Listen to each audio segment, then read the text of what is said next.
राजा पृथु बोले, हे ऋषि श्रेष्ठ नारद जी, आपको प्रणाम है। कृपया अब ये बताने की कृपा कीजिए कि जब भगवान शंकर ने अपने मस्तक के तेज को क्षीर सागर में डाला तो उस समय क्या हुआ। नारद जी बोले, हे राजन, जब भगवान शंकर ने अपना वह तेज क्षीर सागर में डाल दिया तो उस समय वह शीघ्र ही बालक होकर सागर के संगम पर बैठकर संसार को भय देने वाला रुदन करने लगा। उसके रुदन से संपूर्ण जगत व्याकुल हो उठा। लोकपाल भी व्याकुल हो गए। चराचर चलायमान हो गया। शंकर सुवन के रुदन से संपूर्ण ब्रह्मांड व्याकुल हो गया। ये देखकर सभी देवता और ऋषि मुनि व्याकुल होकर ब्रह्मा जी की शरण में गए और उन्हें प्रणाम कर उनकी स्तुति करने लगे।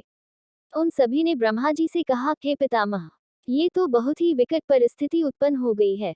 हे महायोगिन, इसको नष्ट कीजिए। देवताओं के मुख से इस प्रकार सुनकर ब्रह्मा जी सत्यलोक से उतरकर उस बालक को देखने के लिए सागर तट पर आए। सागर ने ब्रह्मा जी को आता देखकर उन्हें प्रणाम किया और बालक को उठाकर उनकी गोद में दे दिया। आश्चर्यचकित होते हुए ब्रह्मा जी ने पूछा, हे सागर, यह बालक किसका है? शीघ्रतापूर्वक कहो। सागर विनम्रतापूर्वक बोला, प्रभो, ये तो मुझे ज्ञात नहीं है, परंतु मैं इतना अवश्य जानता हूँ कि यह गंगा सागर के संगम पर प्रकट हुआ है, इसलिए हे जगत गुरु, आप इस बालक का जात कर्म आदि संस्कार करके इसका जातक फल बताए। नारद जी राजा पृथु से बोले, सागर ब्रह्मा जी के गले में हाथ डालकर बार बार उनका आकर्षित कर रहा था। फिर तो उसने ब्रह्मा जी का गला इतनी जोर से पकड़ा कि उससे पीड़ित होकर ब्रह्मा जी की आंखों से अश्रु टपकने लगे। ब्रह्मा जी ने अपने दोनों हाथों का जोर लगाकर किसी प्रकार सागर से अपना गला छुड़वाया और सागर से कहा, हे सागर, सुनो, मैं तुम्हारे इस पुत्र का जातक फल कहता हूँ। मेरे नेत्रों से जो ये जल निकला है, इस कारण इसका नाम जलंधर होगा।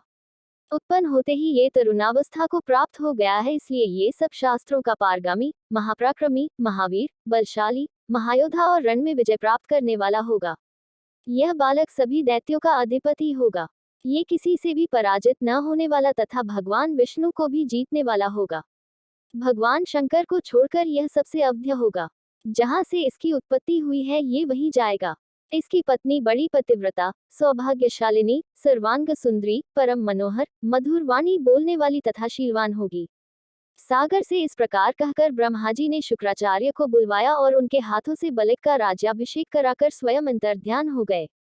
बालक को देखकर सागर की प्रसन्नता की सीमा न रही। वह हर्षित मन से घर आ गया।